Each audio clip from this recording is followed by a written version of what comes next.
Welcome back any fans. तो guys video start करने से पहले ही मैं आप सभी को एक खुशखबरी देना चाहता हूँ। जैसे कि आप सभी को पता ही होगा कि मेरे चैनल पर पिछले 6 महीने से मोनेटाइजेशन का एक प्रॉब्लम लगा हुआ है, जिससे डिप्रेस होकर मैंने यूट्यूब छोड़ने का डिसाइड भी कर लिया था। लेकिन अब फाइनली मेरा वो प्रॉब्लम सॉल्व हो चुका है, जो शायद 4 जून के रात को 1 या 1:30 बजे तक ठीक हो गया था। और यही पे मैं आप सभी को दिल से शुक्रिया कहना चाहता हूँ, क्योंकि अगर आप सभी ने मेरे इस वीडियो पे रिस्पॉन्स नहीं दिखाया होता और मुझे इतना सपोर्ट नहीं किया होता तो शायद मैं इस प्रॉब्लम को सॉल्व करने का होप भी नहीं रखता। मुझे खुद पर यकीन ही नहीं हो रहा कि आप लोग मुझे इतना सपोर्ट करते हैं, और आप लोगों के इतने सपोर्ट पर मैं ज्यादा कुछ तो नहीं कर सकता, लेकिन दिल से मैं आप लोगों को शुक्रिया अदा बोलना चाहता हूँ। और मुझे यकीन है कि आप लोग आज मुझे जैसे सपोर्ट कर रहे हैं आगे भी ऐसे सपोर्ट करते रहेंगे। और हाँ, अब से इस चैनल पर वीडियोस और भी ज्यादा इंटरेस्टिंग और यूनिक कैटेगरी में आने वाले हैं, जो देखकर आपके मन में एक एक्साइटिंग वाली फीलिंग आ जाएगी। तो बाय द वे देरी ना करते हुए आज के इस पार्ट को शुरू करते हैं।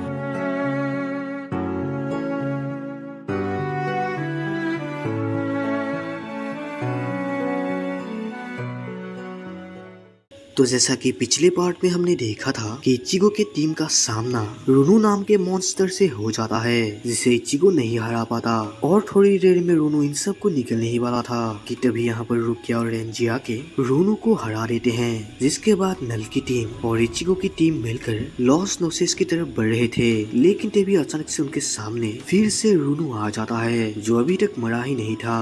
और अब आगे और रुकिया जो रुनु को जिंदा देखकर काफी ज्यादा हैरान थी, क्योंकि उसने तो अपने हाथों से रुनु को मार दिया था। तो इस पॉइंट पे नल क्लियर करती है कि रुनु का कोई पर्सनल बॉडी नहीं है, क्योंकि वो रेत से बना हुआ है और होइकुमुंडो में चारों तरफ रेत ही भरी हुई है, जिससे रुनु जब चाहे अपने बॉडी को चेंज कर सकता है। तो वो रुनु को ऐसे नहीं हरा पाएंगे।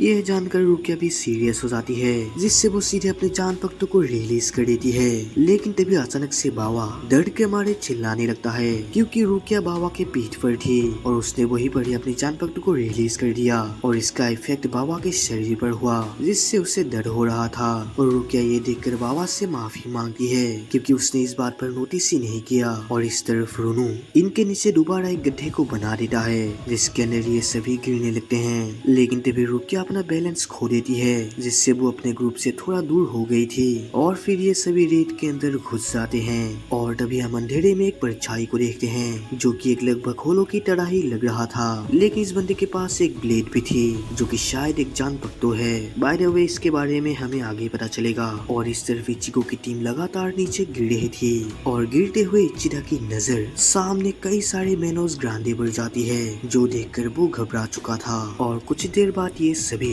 एक के बाद एक सेफली लैंडिंग कर लेते हैं। और ये सभी इस अंडरग्राउंड जगह को देखकर काफी ज्यादा हैरान थे कि आखिर मिट्टी के नीचे भी ऐसी एक मिस्टीरियस जगह कैसे हो सकती है। और तभी इचिदा इन बड़े बड़े पेड़ों को देखकर ही समझ जाता है कि होइकुमुंडो के ऊपर जो पेड़ है वो बस नीचे वाले बड़े पेड़ की चोटी ही है। और इससे ये सभी अंदाजा लगा लेते हैं कि आखिर ये जगह कितनी ज्यादा बड़ी है। और इस तरफ नल की टीम जो घबराहट के मारे कांप रही थी, क्योंकि असलियत में ये जगह मेनोस ग्रांडे की जंगल है, जहाँ मेनोस का राज चलता है। ये सुनकर इचिदा कंफर्म हो गया था कि उसने गिरते हुए जिन मेनोस को देखा था वो उसका वहम नहीं था, बल्कि यहाँ पर मेनोस सच में ग्रुप्स में रहते हैं। और फिर इचिगो नल से पूछता है कि क्या नल को यहाँ से बाहर निकलने का रास्ता पता है। और इस पे नल रोते हुए कहती है कि उसे यहाँ से बाहर निकलने का रास्ता नहीं पता, क्योंकि वो आज से पहले इस जंगल पर कभी नहीं आई। उसने तो इस जंगल के बारे में सिर्फ अफवाह ही सुनी थी। और अब ये तीनों ही घबराहट के मारे रोने लगते हैं, क्योंकि अब इन्हें लगता है कि अब इनका बचने का कोई भी रास्ता नहीं बचा,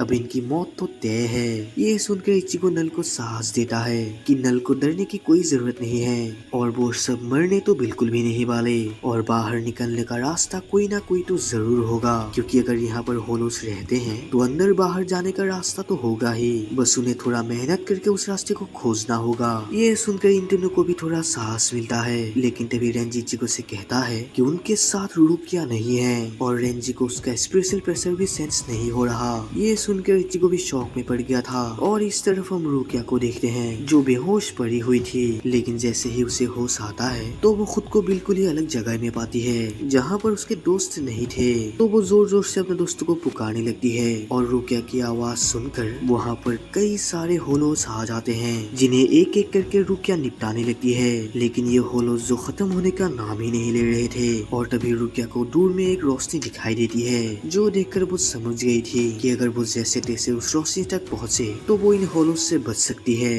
जिसके बाद रुकिया सीधे अपने जान पट्टू को रिलीज करके यहाँ से तेजी से भागने लगती है और ये होलोस जो लगातार रुकिया का पीछा कर रहे थे और रुकिया जैसे ही रोशनी के पास पहुँचती है तो वहाँ पर और एक नया आतंक रुकिया का इंतजार कर रहा था जो कि था मेनोस। और मेनोस रुकिया को देखकर ही सीधे अपने सिरों को रिलीज कर देते हैं और रुकिया इस अटैक से बचने की कोशिश करने वाली थी कि तभी उसका पैर फिसल गया जिससे वो जमीन पर गिर गई और अब रुकिया चाह कर भी इस अटैक से नहीं बच पाती। लेकिन तभी अचानक से उसके सामने वही शैडो मैन आ जाता है जो बहुत ही तेजी से रुकिया को बचा के उस मेनोस को एक ही बार में टपका देता है। और इस तरफ ये सभी रुकिया को ढूंढ ही रहे थे और इचिदा जो इस बात से कंफ्यूज था कि आखिर वो सभी तो एक ही जगह से गिरे थे तो फिर रुकिया उनके ग्रुप से अलग कैसे हो गई। तो इस पे इचिगो अपने 999+ वाले आईक्यू को लगा के इचिदा को जवाब देता है कि इचिदा ने बिल्कुल सही कहा कि वो सभी एक ही गड्ढे से गिरे थे, लेकिन रुकिया का शरीर बहुत पतली है जिससे वो हवा के बहाव में उनके ग्रुप से अलग हो गई। और इचिगो का ये आंसर सुनकर ये सब भी थोड़ा कंफ्यूज होते हैं कि आखिर इचिगो कौन सा फॉर्मूला यूज कर रहा है। और तभी बाबा अपने लैंग्वेज से इन सबसे कहता है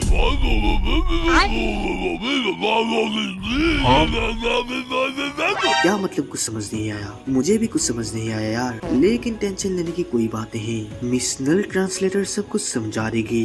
टेंशन नहीं लेने का अपुन है ना। असलियत में बाबा ने कहा था कि इस जंगल में पेड़ काफी बड़े बड़े हैं और काफी लंबे भी, तो बाबा इन पेड़ों के ऊपर उठकर रुकिया को अपने एटेक्स स्कोप से खोजेगा। और बाबा का ये आइडिया दोंदो और पैसे को भी अच्छा लगता है। जिसके बाद बाबा के पीठ पर साडो और इचिदा बैठकर यहाँ से जाने लगते हैं और दूसरी तरफ शैडो मैन रुकिया को लेकर जा रहा था और रुकिया शैडो मैन की शुक्रिया अदा करती है क्योंकि उसने रुकिया की जान बचाई। और फिर वो शैडो मैन को उसे छोड़ देने को बोलता है क्योंकि उसे अपने दोस्तों के पास जाना था। लेकिन ये बंदा जो रुकिया को छोड़ने का नाम ही नहीं ले रहा था। रुकिया ने उसे कई बार रिक्वेस्ट की कि वो उसे छोड़ दे, लेकिन ये बंदा अपने बात पर डटा रहा। तो इससे परेशान होकर रुकिया जोर जबरदस्ती यहाँ से जाने लगती है, लेकिन ये बंदा हद से ज्यादा फास्ट था जो पलक झपकते ही रुकिया को फिर से पकड़ लेता है। और नेक्स्ट सीन में हम एक गुफा में जहाँ पर कुछ तगड़े होलोस बैठे हुए थे और इनमें से पहला होलो बोलता है जंगल आज कुछ अलग लग रहा है। दूसरा बोलता है कुछ अजीब प्रेशर दिख रही है। तीसरा बोलता है तो अब हमें क्या करना चाहिए। चौथा बोलता है उन्हें अकेले छोड़ो, वो खुद ब खुद मर जाएंगे। तभी पांचवा बोलता है हमें लॉस नोसिस से लॉर्ड आइजन की तरफ से एक नोटिस मिला है, उसे जरा गौर से देखो। ये सुनकर आखिरी होलो बोलता है ओह अच्छा, लगता है इस काम में काफी ज्यादा मजा आने वाला है। और इन होलोस की रिएक्शन को देखकर यही लगता है कि ये सभी कुछ कम होलोस तो नहीं हैं जिनका शायद इचिगो के टीम के साथ मुकाबला होगा। बाय द वे हम इस तरफ शैडो मैन को देखते हैं जो रुकिया को लेकर अपने अड्डे पर पहुंच चुका था। और तभी रुकिया इसके ठिकाने पर एक कीडो बॉल को देखती है जो देखकर वो समझ गई थी कि ये बंदा एक सोल रीपर ही है। और फिर वो इस बंदे से क्वेश्चन करने लगती है कि आखिर वो किस स्क्वाड का है और आखिर उसे कौन सा ऑर्डर मिला था और आखिर उसका असली नाम क्या है। और इस पे शैडो मैन सिर्फ एक ही क्वेश्चन का आंसर देता है कि उसका नाम आशिदो है। और फिर वो कहता है कि इस जगह को मेनोस का जंगल कहा जाता है और इस जगह पर सोल सोसाइटी जैसा कोई भी नियम नहीं है, यहाँ सब कुछ खुला हुआ है। और फिर वो ये बोलकर अचानक से रुकिया के ऊपर हमला कर देता है जिसे रुकिया मुश्किल से ही डॉज करती है। और इसके बाद इन दोनों के बीच फाइट चलने लगती है और रुकिया जो आशिदो की फाइटिंग स्किल देखकर ही समझ गई थी कि आशिदो अब भी बहुत ही ज्यादा स्ट्रॉन्ग है, भले ही उसका लड़ने का स्टाइल अजीब ही क्यों ना हो। और इस तरह इचिदा जो ऊपर पहुंच गया था लेकिन उसे ऊपर से कुछ भी दिखाई नहीं देता, तो वो ये देखकर काफी ज्यादा कंफ्यूज हो गया क्योंकि जब वो पहले नीचे गिर रहा था तो उसने यहाँ पर मेनोस के एक ग्रुप को देखा था, पर अब यहाँ पर दूर दूर तक मेनोस तो छोड़ो किसी होलो का भी नामो निशान नहीं है। लेकिन तभी अचानक से यहाँ पर कई सारे होलोस आ जाते हैं जो ऊपर से और नीचे से इन सभी को घेर लेते हैं। होलोस की तादाद काफी ज्यादा थी जिससे इचिगो और रेंजी सोच ही नहीं पाते कि आखिर वो इनसे लड़ेंगे कैसे। और इस तरफ नल की टीम पेड़ के नीचे छुपी हुई थी और नल जो इचिगो को चिल्लाते हुए यहाँ से भागने को बोलती है, लेकिन डोंडो से चुप रहने को बोलता है क्योंकि नल के शोर से यहाँ पर होलोस आ जाएंगे। लेकिन तभी उनके सामने 3 बड़े बड़े मेनोस आ जाते हैं जो देखकर नल रोने लगती है। और इस तरफ मेनोस को देखकर बावा भी घबराहट के मारे कांपने लगता है जिससे इचिडा और सादो बैलेंस नहीं बना पाते। और तभी एक मेनोस बावा को मारने के लिए उसकी तरफ बढ़ता है, लेकिन तभी एनमो के बार इचिगो उसके सामने आके अपने गेत्सुगा टेंसो से मेनोस को ढेर कर देता है। और इस तरफ रेंजी जो लगातार होलोस को मार रहा था लेकिन फिर भी होलोस की संख्या कम नहीं हो रही थी। और ये सब देखकर बावा और पैसे और भी ज्यादा घबरा जाते हैं और नल से कहते हैं कि उन सबका यहाँ से भागना ही भलाई है, नहीं तो उन सबका कचुम्बर बन जाएगा। लेकिन नल जो इचिगो को यहाँ छोड़कर भागना नहीं चाहती तो पैसे ये देखकर उसे समझाने की कोशिश करता है कि वो इचिगो को भूल जाए और यहाँ से भाग चले। लेकिन अब तक बहुत देर हो चुकी थी क्योंकि इन तीनों के सामने काफी सारे होलोस आ चुके थे जो सीधे इन तीनों को पकड़ के यहाँ से ले जाने लगते हैं। और इचिगो चाह कर भी उन तीनों को नहीं बचा पाता क्योंकि ये मेनोस उनके नाक पर दम कर रहा है। और इस तरफ इन दोनों के बीच बैटल अब तक चल रही थी और फिर रुकिया आशिरो से पूछती है कि क्या आशिरो ने उसे मारने के लिए ही अपने ठिकाने पर लेके आया था। लेकिन आशिरो इसका कोई भी जवाब नहीं देता और सीधे रुकिया के ऊपर हमला करके उससे कहता है, क्या तुम में इतना ही दम है? अगर ऐसा है तो। लेकिन रुकिया उसके बात को क्लियर करने ही नहीं देती जो आशिरो की आंख पर धूल झटक के उसके ऊपर हमला कर देती है। लेकिन आशिरो काफी ज्यादा फास्ट था जो पलक झपकते ही उसके पीछे आ जाता है और रुकिया के ऊपर फाइनल अटैक कर देता है। लेकिन तभी हम देखते हैं कि आशिरो ने रुकिया को मारा नहीं था बल्कि वो तो रुकिया का टेस्ट ले रहा था क्योंकि ये जंगल खतरों से भरी पड़ी है तो उसे ये देखना था कि रुकिया आगे के सफर को पार कर पाएगी या नहीं। और इसी समय रुकिया को इचिगो की स्पेशल प्रेशर सेंस होने लगती है और आशिरो भी ये बात जान चुका था कि इचिगो के साथ होलो की लड़ाई हो रही है तो वो उस डायरेक्शन में जाने वाला था और रुकिया भी उसके साथ जाने वाली थी। लेकिन आशिरो उसे रुकने को बोलता है क्योंकि उसके हिसाब से रुकिया इतना पावरफुल नहीं हुई कि वो उन बड़े होलो से लड़ सके। लेकिन वो नहीं मानती और आशिरो के पीछे जाने लगती है। और इस तरफ इचिगो के ऊपर मेनोस मल्टीपल शीरो फायर कर देते हैं जिससे इचिगो और उसका टीम जैसे तैसे बचते हैं। और भागते हुए इचिगो को नल की टीम की चिंता हो रही थी कि आखिर वो होलोस उन्हें कहाँ ले गई और इचिगो की टीम को उनका लोकेशन भी नहीं पता जिससे वो नल को जल्दी ढूंढ पाए। लेकिन तभी यहाँ पर बावा आ जाता है क्योंकि उसे नल का लोकेशन पता है जिससे वो इचिगो की टीम को अपने पीठ पर सवार करके यहाँ से जाने लगता है। और तभी हम उन्हीं तगड़े होलोस को देखते हैं जो घुसपैठियों के बारे में डिस्कस कर रहे थे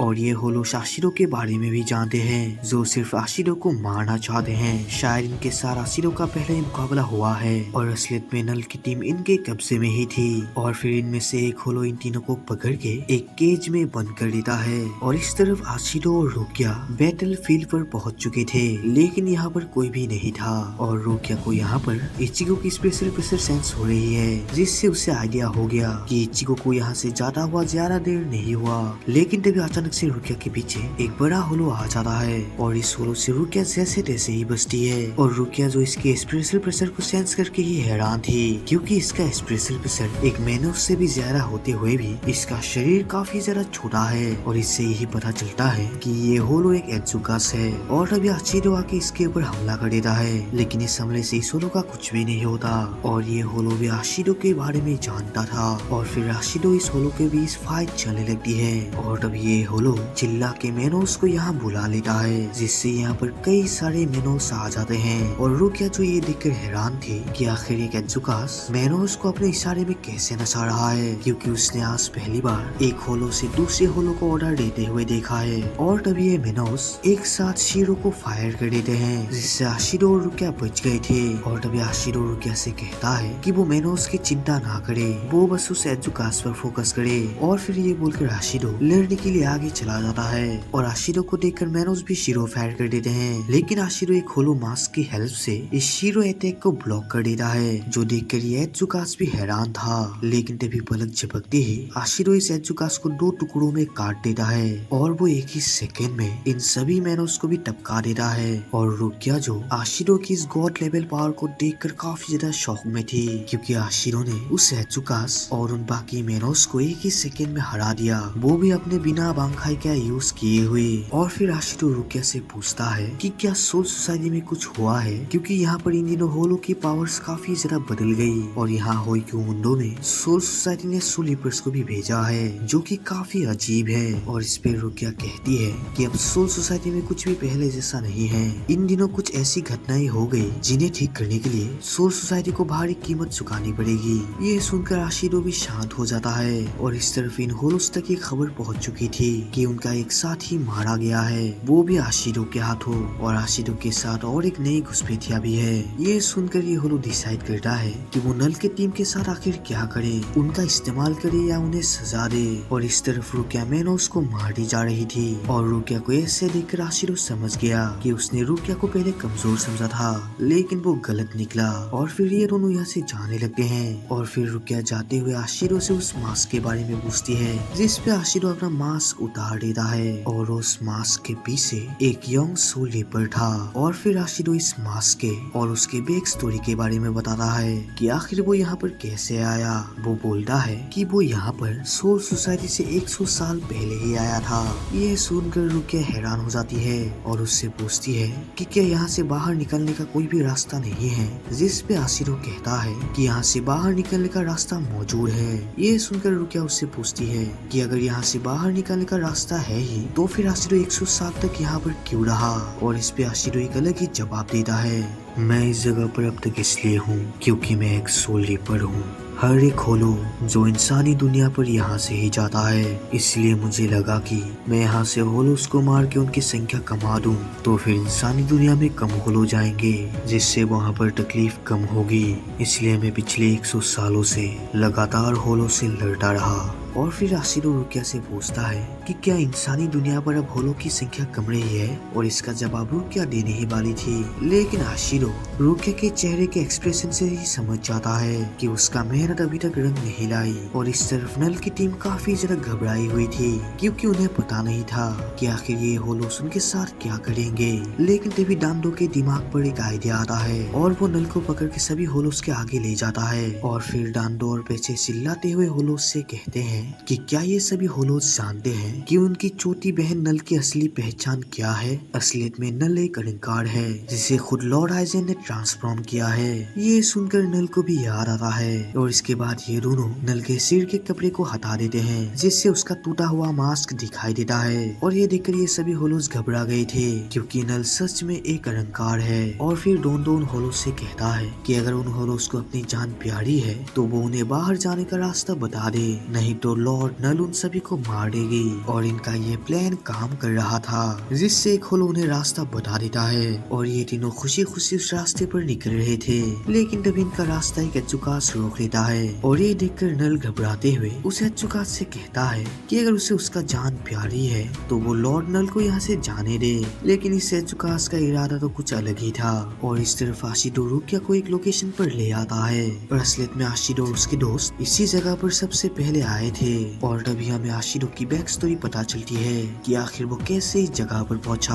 असलियत में एक दिन सोल सोसाइटी में कई सारे होलोस आ चुके थे, जिनसे आशिरो और उसकी टीम लड़ रही थी। और फिर कुछ देर में ये सभी होलोस एक पोर्टल की हेल्प से सोल सोसाइटी पर से भाग रहे थे, और आशिरो और उसकी टीम इन होलोस के पीछे भागते हुए इस पोर्टल के अंदर चले आते हैं, जिसके बाद इनका सामना कई सारे होलोस से होता है। और इन होलोस को देखकर आशिरो की टीम भी पूरा जोश में आ चुकी थी, जिसके बाद वो एक एक करके इन सभी होलोस से लड़ने लगते हैं। लेकिन यहाँ पर होलोस के साथ मैनोस की संख्या भी काफी ज्यादा थी, जिनसे लड़ते हुए आशिरो के दोस्त एक एक करके मर रहे थे। और लास्ट में आशिरो और उसकी एक दोस्ती बची थी जो फिलहाल घायल हालत में थी। और फिर इस लड़की के पीछे और एक होलो आ गया था जो सीधे इस लड़की पर हमला कर देती है। और इसका एहसास आशिरो को भी हो गया था, जो सीधे उस लड़की के पास जाता है। और ये लड़की ने उस होलो को मार दिया था, लेकिन उस होलो ने इस लड़की को भी घायल कर दिया था, जिससे आशिरो का आखिरी दोस्त भी नहीं बच पाती। और इस पॉइंट पे आशिरो को वो सभी फ्लैशबैक याद आने लगते हैं जिस टाइम वो उसके दोस्तों के साथ था।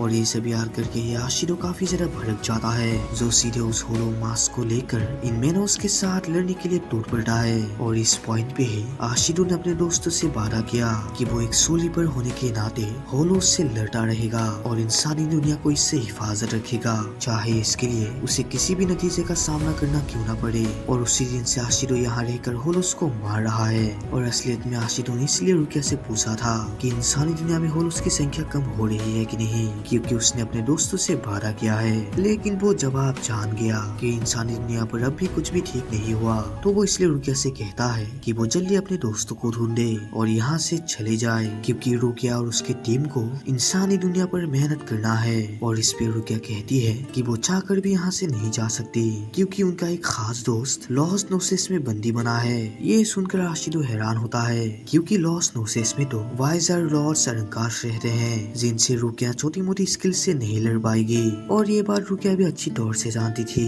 लेकिन चाहे कुछ भी हो जाए वो अपने दोस्तों को बचा के ही रहेगी। और फिर वो आशिरो से पूछती है कि आखिर आशिरो से यहाँ पर क्यों लाया। और असलियत में आशिरो रुकिया को अपने दोस्तों के कब्र से मिलाने लाया था, क्योंकि वो अपने मरे हुए दोस्तों को एक नया सोली पर दिखाना चाहता है। और तभी अचानक से इन दोनों को एक टगरीज प्रेशर सेंस होने लगती है, जो कि एक एत्सुकास का था। और ये एत्सुकास बिना वक्त गवाए कई सारे मेनोस को यहाँ बुला लेता है। और लिटरली इस बार इनकी संख्या हद से ज्यादा थी। और आशिरो ये देखकर रुकिया को मेनोस से डरने के लिए मना करता है, क्योंकि अगर वो दोनों मिलकर उस एत्सुकास को हरा दे तो ये मेनोस खुद ब खुद कमजोर पड़ जाएंगे। और इस तरफ ये मेनोस एक साथ शीरो को फायर कर देते हैं, और इससे आशिरो और रुकिया अपनी पूरी फुर्ती लगाकर बचने लगते हैं। लेकिन तभी अचानक से वो एत्सुकास रुकिया के ऊपर अटैक कर देता है। और आशिरो को भी ये पता चल गया था, और ये अटैक सेम उसी अटैक की तरह था जब आशिरो की आखिरी दोस्त मरी थी। और उस बार तो आशिरो कुछ भी नहीं कर पाया, लेकिन इस बार वो रुकिया को मरने नहीं देगा। और वो जाके सीधे उस अटैक को अपने शरीर पर ले लेता है, जिससे उसका होलो मास्क टूट गया। और आशिरो को घायल लेकर रुकिया उसे जोर से चिल्लाती है, और आशिरो जो इस अटैक से दूर जाके गिरता है। तो ब्लीच का ये कमाल का पार्ट यहीं पर खत्म होता है। बाय द वे, अगर आप लोगों को ये पार्ट पसंद आया तो प्लीज वीडियो को एक लाइक कर देना और कमेंट में अपना रिव्यू जरूर बताना, और चैनल को सब्सक्राइब करना तो भूलना ही मत। मिलते हैं अगले एक और नए वीडियो में, तब तक के लिए बाय।